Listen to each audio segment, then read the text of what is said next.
Hello and welcome to A Life More Boaty. We are here today with the lovely people at Ancasta Marine to have a look at this rather beautiful Prestige 460S. Now the S, for the sake of it, means it doesn't have a flybridge, and for those of you who don't know what that means, next door we have the Princess F65.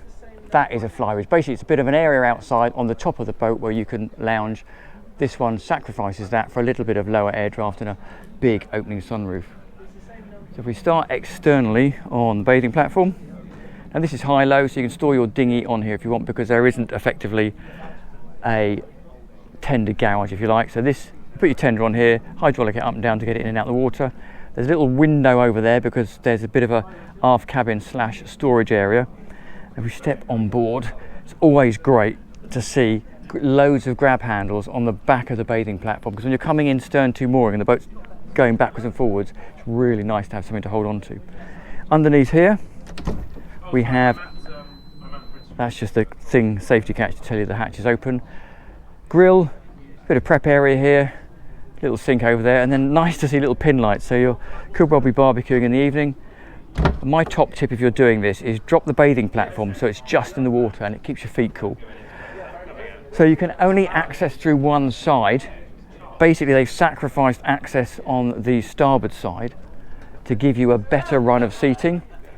So nice couple of steps up here, nice cleat in here, sea gate to keep everyone in board, and then you'll notice if I move over here, out of my own shadow, we've then got this lovely run of seating that runs right the way across.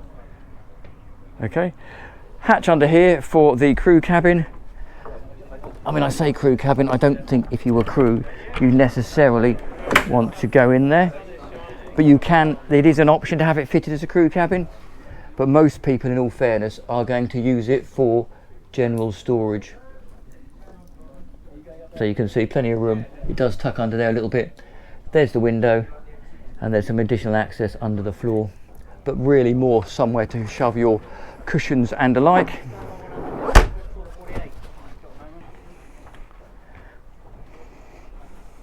Engines under there. We'll head around the decks first. Side decks through here, and again you'll notice they're quite deep as you step in. Grab rail here, another grab rail over here, and as soon as you move onto the deck there's a really well placed grab rail here that leads you all the way forwards, plus obviously you've got the outboard rails as well. Cutaway here for a window so if the captain can stick his head out. It's hard to avoid the size of this electric sliding hardtop, which we'll obviously really see the benefits of that when we go in board. And it is nice that actually there's a tow rail that runs around here so your feet aren't sliding off the side of the deck, and then multi-flexible sun lounges on the foredeck here, and you can see how they carry the beam forward. It's quite a stubby foredeck or stubby bow, it's not particularly pointed. Anchor lockers or chain locker in here, Lumar windlass there, forward handling cleats, fair lead, delta anchor, and then under here it's quite nice. There's a bit of sort of random storage for fenders and the like, but that's separated so those fenders or lines that you put in there aren't going to get all tangled up with your anchor chain. And as you can see, these sun lounges, you can flip them up or down depending on what you like. Nice purposeful windscreen and wipers. We'll go down this side deck and go and have a look inside. But this is where this grab rail just naturally falls to hand as you're running down here. Oh, mind your fingers. And again, there you can see that sort of signature Prestige smoked reflective windowing. Another grab handle down here, 2 steps down takes us back to the cockpit. Big sliding glass doors, little bit of an overhang from the roof there, and you'll notice right hidden over there, reversing camera, which is always nice to see. This sliding door takes us straight in here to two-sided galley. Starboard side is very much for cooking. There's a bin in there. I haven't actually looked under here. What's this going to be? Oh, another big sliding drawer. Drawers in there. Twin burner Kenyan hob. Lovely sink in there. And then cupboard storage above us here. Corian work surfaces. And then over the far side here we have domestic size fridge and freezer, and a Whirlpool cooker and grill. And then right over here in this little recess we've got the controllers for the heating and the engine master battery switches. And if I step back here, you'll notice there's a very, very large locker, which if I pop that up is great for boat of this size, because you can really never have too much storage. A big lined locker in there, which is really neat. Little step up here past this beautiful little sort of glass balustrading holding the sofa area into this internal saloon dining area. Lovely stainless table, other leather seats, storage under all of those seats as well. Hull glazing running through. Little double sofa over that side, and if I stick the camera up, you can now see that massive sunroof throwing light in here. Forward to the helm station. It's a fairly standard old setup you'd expect here. Nice bench seat there, Fusion stereo tucked down below. There's that window we looked at externally. She's on Volvo Penta IPS 650s. So throttle controllers, joystick as you'd expect, and also a bow thruster, so pretty much everything you need. A couple of Garmin screens, and here you can see that camera we looked at externally. And for the sake of it, that's an anchor chain counter. Always, if you're speccing a boat, always have an anchor chain counter. Window here, flooding light down into that cabin, or that companionway as it is, and then again really good aperture down here in this stairwell, allowing us to gain lots of light as we go down in here. We're going to go forward first to the VIP. Really nice VIP.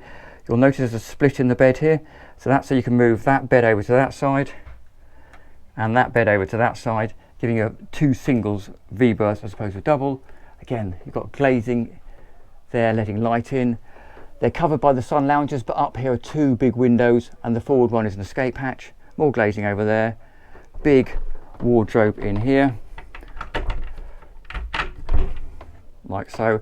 And actually we often talk about hull windows and the openers. Look, there you go, that's how the opener works. It just pops open, and with the other one over the other side, you can't feel this, but I can. There's a little breeze just gently wafting through here.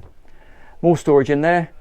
Access to the shared heads with cabin, or with the day head, I suppose. It isn't really a day head, but it's shared between the forward cabin and the rest of the boat during the day. Nice moulded sink, storage underneath, opening hull window there, storage behind the vanity unit, and then the heads is built into the wet shower, or the wet heads. But very, very practical, very functional. And if I go in, you'll notice behind here we have another door, and that door is effectively the door that you would use if you were using that heads and you weren't in this cabin. So you go in here, through this door, through the companionway, you can see, there you go, same thing. Very much as you would expect.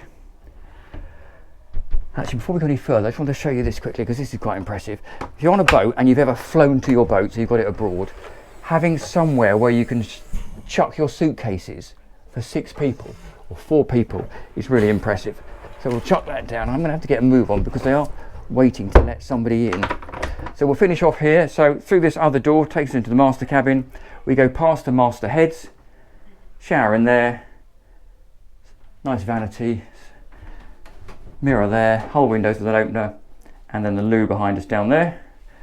There is a door here, so this door effectively closes off and gives you access, or closes off, this complete master cabin. 2 more steps down, take us down in here, where you'll notice there is a cutaway through here, so that does give us, on 1.70 m, really good headroom, plenty of headroom up through there, access to that side of the bed, big run of sideboard storage, hull window over that side. And whilst there is an intrusion here, if you go over the other side, that then pops back up, giving you standing headroom this side, so you can get to that side of the bed.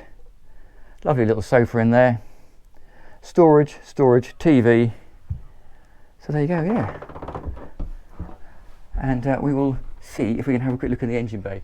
Thank you very much for watching, if we can't. And do please like and subscribe. Thank you very much for Ancasta Marine for letting us have a look around, and I'll see you next time round.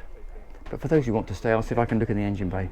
So here we go, let's have a look at the engine bay. Lift that up. I'm going to go around the other side for the sake of it.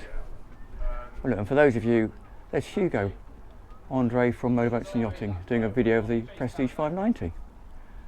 Go and have a look at his channel, because I haven't got one of those on my channel. So we'll drop back down in here. So as you can see here, a couple of Volvo Penta IPS 600s. They are on out drives. Bear with me while I drop down in here. No, they're not. I lie. They're on IPS drives. There you go. And down there, right at the back there, is the IPS drive. There is tons of room in here. Not a lot of headroom, I'll grant you, but plenty of room. Big fans over there.